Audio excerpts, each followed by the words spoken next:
नमस्कार दोस्तों, Shankar electronic channel में आप सभी को फिर से हार्दिक स्वागत करता हूं। दोस्तों, आप देख रहे हैं मेरा यूट्यूब चैनल। आप लोगों के बीच में हम लेकर आए हैं कैसियो, जो कि इसमें कैसियो में रीड खराब था और रीड काम नहीं कर रहा था। तो मैंने सोचा कि क्यों नहीं इसका वीडियो बना लिया जाए। तो देखिए, मैं इसको बना चुका हूँ और कुछ रीड कमज़ोर है, कुछ रीड बनाना पड़ेगा बाद में। तो मैं ज़्यादा वीडियो लंबा नहीं करूँगा। मैं चाहता था कि एक बार आपको दिखा दूँ ये कि किस प्रकार से रीड खराब हो जाती है, तो अलग से बना सकते हैं। तो मैं चप्पल को काट करके बनाया हूँ, रीड कटिंग किया हूँ चप्पल को, और उसके बाद मैं इसको चिपका दिया हूँ, लगा करके सेट कर दिया हूँ।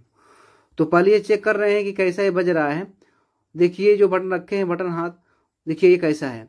ये देखिए, ये बिल्कुल अलग से लगाया गया है, चिपकाया गया है काट करके, ये चप्पल का ये वाला और ये वाला देखिए ये लगाया गया है, मतलब कि लगा चुका हूँ और ये अच्छा बज रहा है। आपको मैं एक बार इसको चेक करके दिखा दे रहा हूँ कि कैसा इसका आवाज आ रहा है।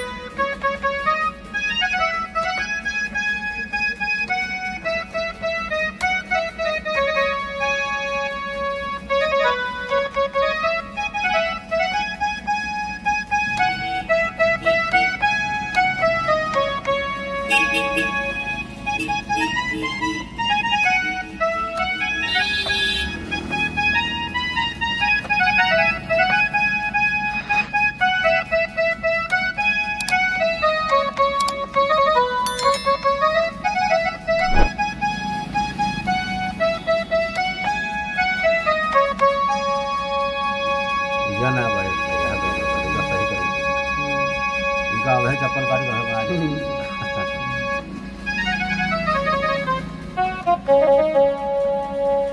ऐसा है मेहनताना बताओ दे दी बच्चे।